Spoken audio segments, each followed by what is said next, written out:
Hello मेरे प्यारे बच्चों, स्वागत है आपका आपके चैनल एसआरएस लर्निंग में। बच्चों, आज जो हमें वर्कशीट कार्यपत्रक पढ़नी है वो हमारी बेटा 8th क्लास की है और जिसका विषय है कौन से सब्जेक्ट की है वो है विज्ञान। साइंस विज्ञान की जो है आज की हमारी कार्यपत्रक है। कार्यपत्रक की जो संख्या है वो है 4 और हमारी तिथि है बेटा वो है 27 जुलाई 2021। तो शुरू करते हैं। जैसे आपको पता है यहाँ पे आप अपना नाम प्लीज़ नाम लिखिएगा यहाँ पे और अपनी क्लास टीचर मतलब कि कक्षा अध्यापिका का यहाँ पे जो है नाम आएगा। ठीक है, तो आज जो हमें पढ़ना है वो पढ़ना है भौतिक एवं रासायनिक परिवर्तन। भौतिक मतलब फिजिकल और रासायनिक मतलब केमिकल चेंज। ठीक है, तो भौतिक और रासायनिक परिवर्तन के बारे में आज हमें समझना है। तो हम समझते हैं। दैनिक जीवन में हमने आज बहुत से परिवर्तन दिखाई देते हैं, जैसे जलना, जंग लगना, वाष्पीकरण। ठीक है, जैसे आप चारों तरफ आपने देखते होंगे तब आप देखते होंगे कोई कहीं कुछ जल भी रहा होता, कोई लकड़ी जला रहा होता हो या कोई कोयला जला रहा होता होगा। जंग लगना, जैसे आपका कोई गेट है होगा लोहे का, उसमें जंग लग रहा होगा। वाष्पीकरण, जैसे आपकी मम्मी कभी चाय बना रही होंगी तो देखना थोड़ा सा जब ये फ्राई पैन होता है इसमें थोड़ी सी भाप उड़ रही होती है, वो क्या होता है? वाष्पीकरण। ठीक है, ये परिवर्तन दो प्रकार के होते हैं, भौतिक परिवर्तन और रासायनिक परिवर्तन। तो हम इसको ऐसे बता सकते हैं कि जो परिवर्तन क्या है दो प्रकार के होते हैं, भौतिक परिवर्तन और रासायनिक परिवर्तन। अब एक एक करके हम पढ़ते हैं कि भौतिक परिवर्तन क्या होता है। वह परिवर्तन जिसमें किसी पदार्थ के भौतिक गुणों जैसे आकार, रंग और अवस्था में परिवर्तन हो जाता है भौतिक परिवर्तन कहलाता है। ठीक है, या सिंपल हम कह सकते हैं कि जिसमें कोई भी नया पदार्थ नहीं बनता वो भौतिक परिवर्तन होता है। ठीक है, अगर किसी के आकार में चेंज हो गया, रंग में चेंज हो गया, उसकी अवस्था में, तो ये एक भौतिक परिवर्तन है। और दूसरा क्या है कि ऐसे परिवर्तन में कोई नया पदार्थ कभी नहीं बनता।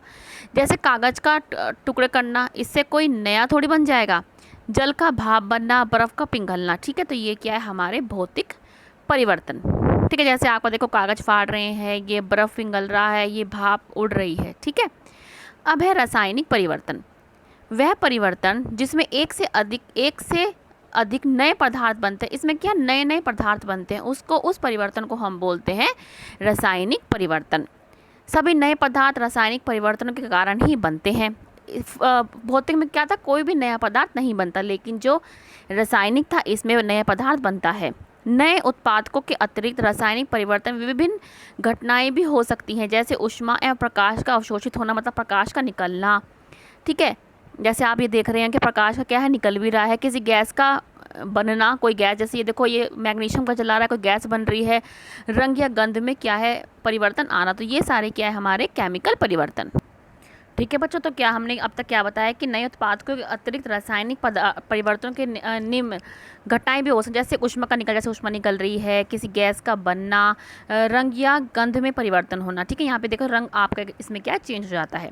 रासायनिक परिवर्तन के कुछ उदाहरण भी है, जैसे किसी पदार्थ का जलना, जैसे जलना दिखा रखा है, प्लास्टिक का निर्माण होना, किसी प्लास्टिक का बनना, लोहे में जंग लगना, ये सब क्या है? हमारे रासायनिक परिवर्तन का उदाहरण है। अब हम इसके क्वेश्चन आंसर पे आते हैं कि निम्नलिखित परिवर्तनों को भौतिक या रासायनिक परिवर्तन में हमें वर्गीकृत करना है, मतलब बांटना है। कोयले का जलना, अभी हमने क्या देखा?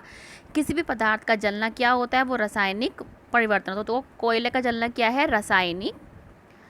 रासायनिक परिवर्तन। मैं रासायनिक लिख रही हूँ, परिवर्तन आप लिख लेना। भोजन का बासी खराब हो जाना भी रासायनिक परिवर्तन है। ये भी क्या है? रासायनिक परिवर्तन है। क्यों? क्योंकि जब भोजन खराब हो जाता है तो वो खराब हो जाता है, उसमें क्या है? बैक्टीरिया, माइक्रो ऑर्गेनिज्म जो सूक्ष्म जीव होते हैं उसमें क्या पार्टिसिपेट करते हैं, हमारा खाना खराब कर देते हैं और वो खाना दोबारा से हमें फ्रेश खाना तो नहीं मिल सकता ना। तो ये क्या है? हमारा जो ये है रासायनिक परिवर्तन। ठीक है बच्चों, तो हमने 2 एग्जाम्पल कर लिए हैं। अब है हमारा, ठीक है, ये मैंने आपको बता दिया, कोयले का जलना और भोजन को बासी होना रासायनिक परिवर्तन है। अब है लकड़ी का काटना और गुब्बारा फुलाना, ये दोनों ही बेटा हमारे जो हैं भौतिक परिवर्तन है। क्या है? हमारे भौतिक परिवर्तन। क्या है? भौतिक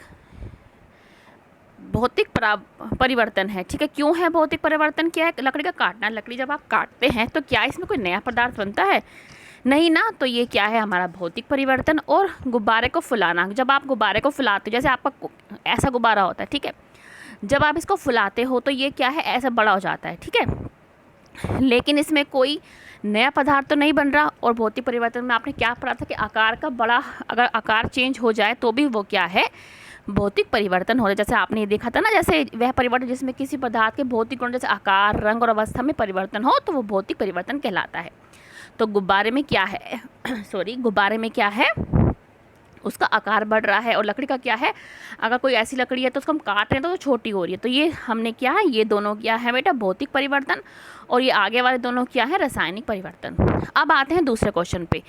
भौतिक परिवर्तन और रासायनिक परिवर्तन में अंतर, ये आपका बहुत अच्छा अंतर लिख रखा है यहाँ पे, ये आपका यहाँ से दोनों आप उतार लें। ये आपका सेकंड क्वेश्चन है जो मैं आपको समझा चुकी हूँ, भौतिक परिवर्तन और रासायनिक परिवर्तन। नेक्स्ट क्वेश्चन है, मोमबत्ती के जलने के दौरान किस प्रकार का परिवर्तन होता है। जैसे ये आपकी क्या है, ये कैंडल है, मोमबत्ती है, जब ये जलती है, ठीक है, जब बेटा ये जल रही है, मैंने आपको लास्ट वर्कशीट में भी बताया था शायद, कि जब ये इस टाइम जो जलने वाला पार्ट होता है, यहाँ पे होता है रासायनिक परिवर्तन।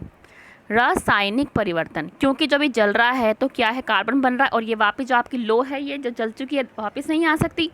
और यहाँ पे क्या, मोम भी पिघलता रहता है। ये जो मोम का पिघलना है, ये क्या है, भौतिक परिवर्तन है, भौतिक परावर्तन है, ठीक है। तो यहाँ पे इसमें आप लिखेंगे मोमबत्ती के जलने के दौरान कौन सा परिवर्तन होता है, दोनों परिवर्तन। आप क्या लिख देंगे, दोनों परिवर्तन। और आप ऐसा चित्र भी बना देंगे, परिवर्तन कौन कौन से, भौतिक भी